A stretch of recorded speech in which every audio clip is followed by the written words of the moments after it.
Have you ever thought, is this just me when struggling to stay organized, start tasks, or manage time? For those of us over 50, these challenges might not be just aging. They could be ADHD hiding in plain sight for decades. I'm Jami Shapiro, host of Grandma Has ADHD, and I'm building a community where your experiences matter. Whether you're diagnosed, questioning, or simply curious, you're not alone. Our Facebook group is filled with vibrant, understanding people over 50 who share their stories, strategies, and yes, even their struggles, with plenty of laughter along the way. Ready to find your people? Join our growing Grandma Has ADHD Facebook community. Please like and subscribe to the podcast wherever you listen, and share it with someone who might need to hear they're not alone, because ADHD doesn't have an age limit, and neither does understanding yourself better. Together, we're changing the conversation about ADHD after 50. Come be part of the story.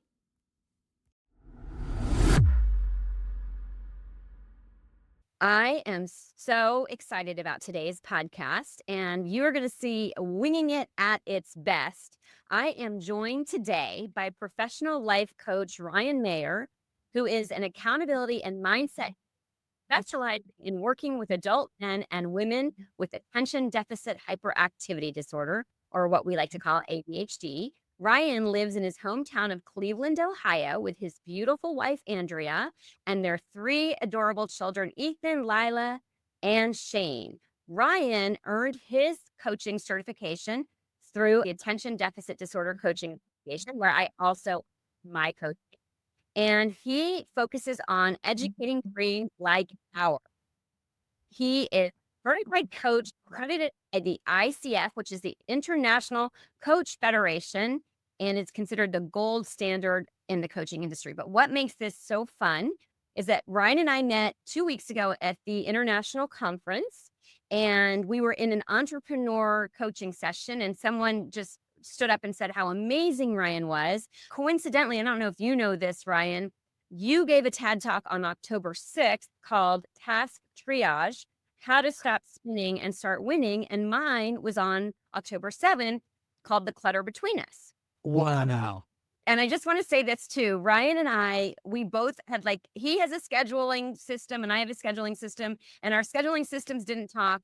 We only were using our scheduling systems to come to this. Neither of us knew if we were doing a podcast. But after listening to your podcast, I just knew that we could just go with it. So hi. Oh, hi. Coach Ryan Mayer, first time listener, first time appearance. So proud to be here to hang out with Jami. She has a personality that's as bright as her orange logo and her orange shirt and her orange branding.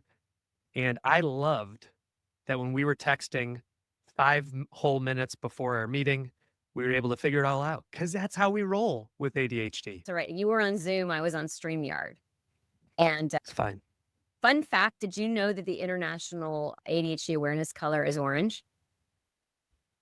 Yes.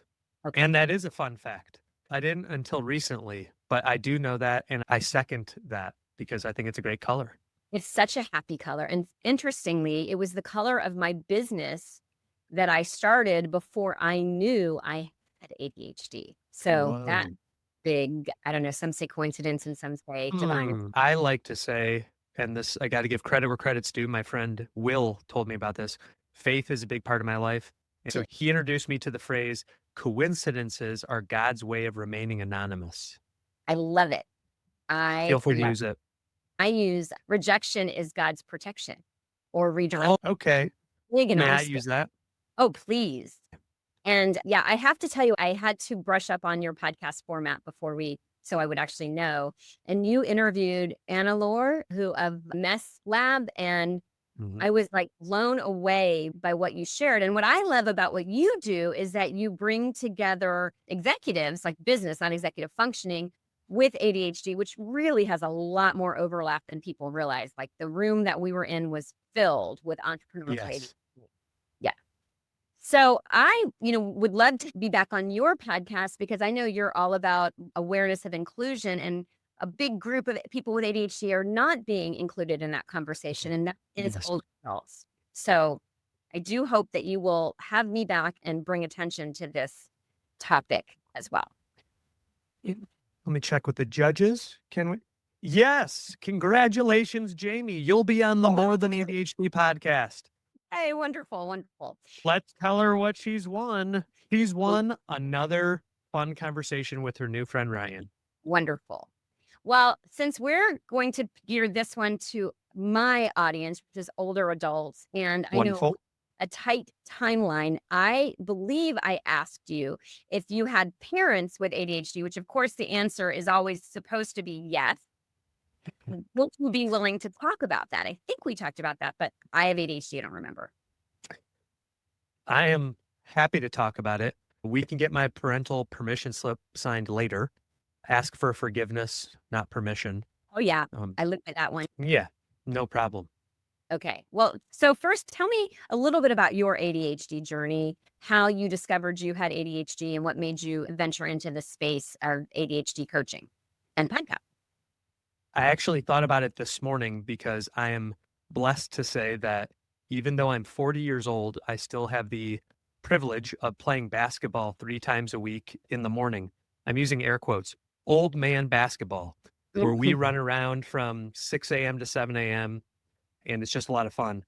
And as I was packing up my overstuffed gym bag, because I bring all of the outfits that I could possibly need, because we play different colors. So, like, are you on the dark team or are you on the light team? And everyone always is like, what? Did you pack your whole closet? What's going on? And as I was gathering up my gear, it reminded me so much of high school when I would come out of the locker room. And this was before I could drive. So my mom would be there to pick me up. Hmm. And she would say, I just had this question. Yeah, what's up, mom? She said, what do you do in there?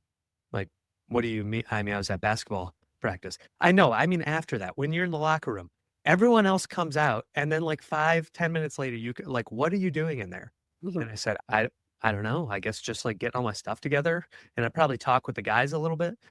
Some things never change, that I'm Hmm. the last one out of the gym, but that's okay because I accept that that's just part of who I am. So my journey, super quick, was I was not the disruptive, stereotypical little kid who can't stay still in his classroom seat. Sure, I was always social, so I might get asked to not talk on the side sometimes. But throughout grade school and even in high school, there was never any, again, air quotes, disciplinary actions or anything. For me, it really did come down to time management and anxiety, where I would be taking tests and was always the last one to finish. And I Hmm. never felt like I was going slowly. I was trying as hard as I could. So at that point, we just felt like things weren't quite adding up. So we explored it. And there was a lot of other things that, as the psychiatrist read down, this was the first time I'd really heard a description of ADHD. And I said, oh my gosh, this is so validating because I'm realizing it's not my fault. Like, this is just how my brain is built. So I got diagnosed in high school. And then in college, I made the wise choice to get accommodations so that I wouldn't have these anxious moments in tests where I Hmm. could hear every foot tap and every lip smack and every clicking of the pen and whatever. So that was a huge help. So for any older listeners out there who might be doing adult education, or if you have any grandkids or kids, tell them that there's nothing to be ashamed of for taking advantage of the accommodation, the Office of Student Services, or whatever it might be called. That was a huge win for me. And my ADHD was really the most detrimental for me once I got into the workplace, where I would be incredibly effective and persuasive when I was in front of people because I just get activated and love being in front of people and helping to inspire them. But then where I was really challenged was the follow through and the administrative piece.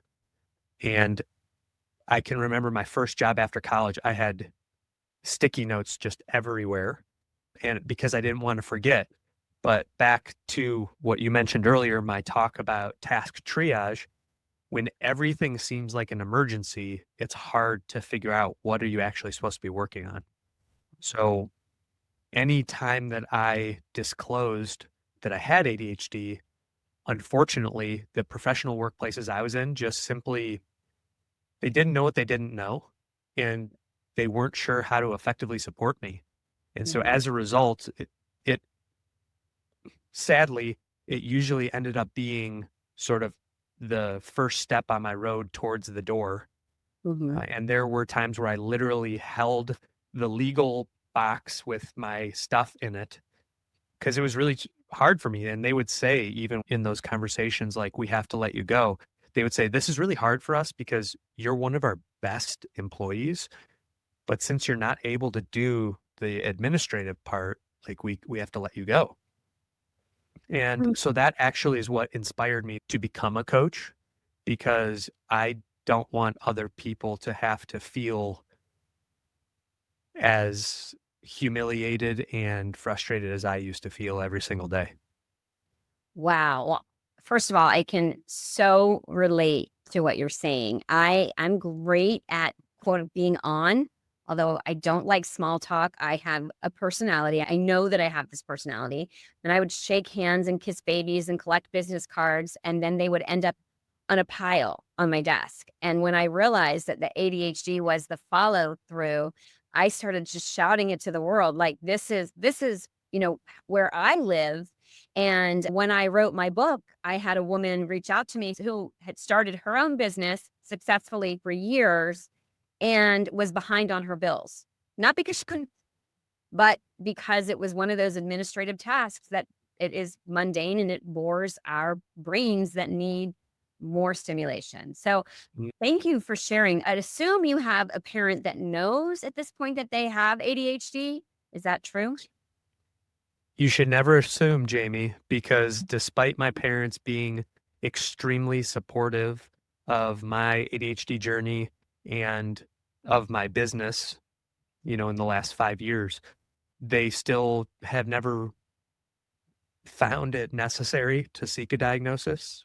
So, and everyone's on their own journey. So I'm not Absolutely. here to make them do anything they don't want to do. Sure. Well, I will tell you that when I started this podcast, Grandma Has ADHD, meant to be for people 50 and over with ADHD, I was asked, why does it matter? And I will tell you that since discovering my mother's ADHD, she was 77 when I realized, or about to turn 77, our relationship has transformed. But more Mm, importantly, the way she sees herself has transformed. And I, my statement would be, at what point do you wanna stop growing or understanding yourself better? So I respect that, and I know that we're dealing with different generations. I know I'm a Gen X, and we are more open about confronting challenges. You're a millennial, and then you go to Gen Z, and they'll talk about everything, and they'll put it all over social media, right? But the it's the silent generation, they don't talk about anything. The boomers are slowly warming up to it, right? So I'm somewhere in that equilibrium, in that middle space. But thank you for saying that I should assume. Just a conversation so that maybe one day they are open to the exploration. And I will say that I think it impacts women, older women more than men. And I'll say the reason is that women typically have the lion's share of running a family, keeping mm, the house together, in addition to any other responsibilities that they have. And I know for me, before I didn't find out I had ADHD until I was 45. And I remember I have 3 children as well, missing a parent teacher conference and going mm, to my ex-husband and saying, "I can't seem to get it together." Like, I couldn't seem to figure out, like, my friends were doing the sticker charts and the gold stars, and I was consistently inconsistent. So, anyway. mm. Well, I just want to acknowledge that feeling and relate to you on such a deep level because I know that there's something different about me when my children are the ones saying, Dad, we have to leave to get to the swim lesson, or Dad, I don't want to be late for practice again, things like that. So I totally relate. Mhm. Yeah, and 3 kids is a lot of kids too. It's not that one. Like, 3 in Right. particular. Okay, so And one other thing I'll just say too is because the apple continues to fall from the tree, but our oldest, our 8-year-old, has been diagnosed with ADHD, and there may even be other things going on there as well. But there's been a lot of challenges there. So now with me, even despite my knowledge and my wife, who is neurotypical, has done a phenomenal job reading up on things, that doesn't mean that we have it all figured out by any means either. No, and that's come up too. It's just you can be an ADHD coach and you can still stumble on your ADHD. Like it's still, it still shows up. It's not like we've mastered how to live with ADHD. We just have tools and knowledge and grace. And I think that that's such an important point because people will sometimes be almost embarrassed to bring up challenges to me because they think that as a certified coach, I have it all figured out. And then I just laugh with them and I say, that's a great joke because just because I'm here doesn't mean I have it all figured out. It means that I'm just a few steps ahead of you. But that's the same encouragement that I give to aspiring coaches when they say, how could I possibly be a coach when I don't even know how to run my own life? Because with us being ADHD, we are really good at helping other people and we're so observant and we notice things and we have great ideas. So I can coach people all day long. That doesn't mean I'm an expert at coaching myself. Mhm. Yeah, exactly. Well, thank you. Speaking of not keeping it together, I just had someone show up for another podcast interview that I didn't have in my calendar. So it's really good that we scheduled a short session. I'm going to send her a text message and take a pause. You're seeing ADHD in action, and she is a grandma with ADHD. When we come back from that pause, I want really, really quickly to you talk about how to task triage and how people can find you. And you are listening to this podcast and you are enjoying it, please like it, subscribe to it, and share it because that is how I am growing the community of people over 50 who are coming to discover their ADHD. So we're going to take a quick pause.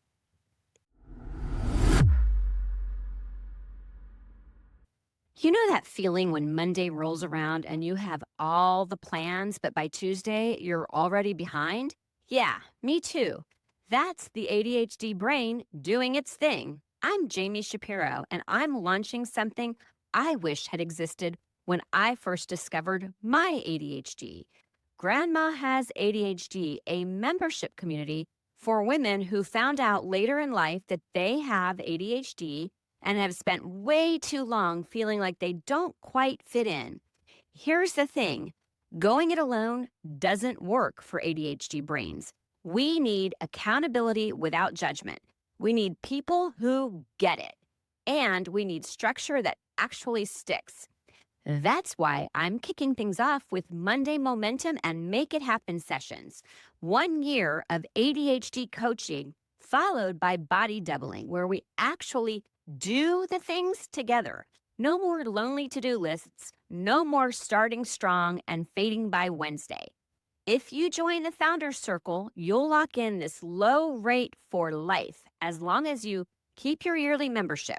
Plus, you'll get quarterly private sessions with just me and the other founders as we build this community together. This isn't just another membership created to take your money. This is the support system we've been looking for. Head to jamishapiro.me to add your name to the interest list. Let's stop going it alone. That's Jami Shapiro, JamiShapiro.me.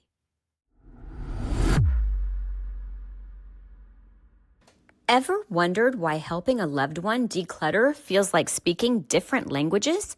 I did, especially with my mom. It wasn't until I founded Silver Linings Transitions, helping San Diego seniors organize and move for over a decade, that I discovered why. We all experience clutter differently, and for those of us with ADHD, it's a whole other world.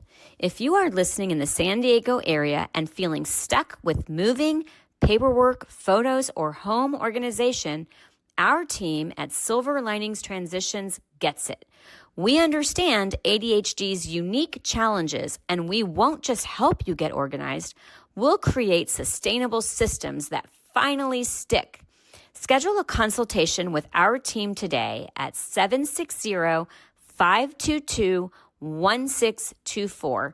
That's 760-522-1624. 1624 or find us at silverliningstransitions.com. Before you do task triage really quickly, I like to ask the button question that we heard from Pen Holderness talk at the ADHD conference last year. If you could press the button and not have ADHD, would you press the button? I'm thinking. We don't have time for you to think because you've still got to do task triage before we have to end the call in 5 minutes. Recalculating. I considered this when I heard that talk live, and because I am a big fan of the abundance mindset, I'm going to say, yes, I would press the button because I feel I would still have a lot of my creativity and I would just be able to apply it more systematically. So I'll say yes. Okay, so you're going to be the very first person who held a yes answer. I figured, and that was against my initial reaction, but I'm okay with it. Final answer. Okay, so let's do Task quick triage. Yeah. and then Oh, trust me. Jami, when you are in the ER of everyday living, you have to be able to work fast. So don't worry. I can turn up the speed on my talk so that I can get through the whole thing in No. plenty of My time. people have processing and, slower hearing. So okay. I was only kidding about that, and I will take my time. So the idea of task triage was inspired by a TED talk from an emergency room doctor. I, of course, don't remember her name at the moment. Mhm. She said that very similar to your story, Jami. She was thinking, how can I try to pull all this together? Because she was so effective at work, but at home, things were falling apart. And so Mm, she realized she had to do the same thing at home that she did at work as an ER doctor, which was to triage. So mm, here are the categories she broke it down to, which I'm going to share with your audience right now. Red is the most urgent, must get done, life threatening, gunshot wound to the neck. They're going to die if we don't take action. Yellow is severely broken arm, needs medical attention, but is not going to die. And if it needs to wait a couple hours, it can, or maybe till tomorrow. Green is perhaps someone got a pencil stuck in their nose or whatever. It's something that is maybe a little bit painful, definitely inconvenient, but not going to be life threatening. And that is something that's a task where it's like, yeah, okay, if I can get this done in the next couple of days, that'll be good. And the last category, which most of us are scared of, is the black category. And the black category is, I'm sorry, Mrs. Smith, there's nothing more we can do. In other words, no matter how much work you put into this thing, it's never going to get you the output that's worth the time of putting it into the task. So they might, the proverbial like doing chest compressions and the person's just not going to come back. So you apply those same coding, that same system to the mhm. tasks as they come through the double doors of your brain, of your life, of your inbox, or of whatever. Think to yourself, is this going to be, and I'm using air quotes, so go with the analogy. Is this life threatening? Is this a huge thing that needs to be addressed right now? If it is, do it. If it's yellow, find a time to work on it because it really needs to be done soon, but it's not quite red. Green, maybe you do it now, maybe you don't. And then black, you just got to be willing to say no.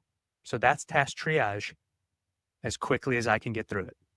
That was amazing. Okay, how can people find you? Because I'm going to honor you have an 11 o'clock appointment, and we're going to be there. And we're going to be there. I just want to first say thanks for having me. And I am so proud of us for just Mhm. rolling with it with radical acceptance and just going live, as Bill O'Reilly said in one of his infamous YouTube clips. So, anyway, where you can find me if you'd like to learn more, would love to have you check out my YouTube channel, which is Ryan Mayer Coaching, Mayer, like the emergency room, like the month of May, ER. And you can find me on all the major social platforms. I have group coaching, one-on-one coaching, and what I'm really looking to grow in 2026 is my corporate offering where I can go back and be the change that I wished to see in the workplace. That's it. And I can't wait to have Jami on my podcast. Go ahead. I love that, love that, love that. And I am so grateful for you, the work that you're doing.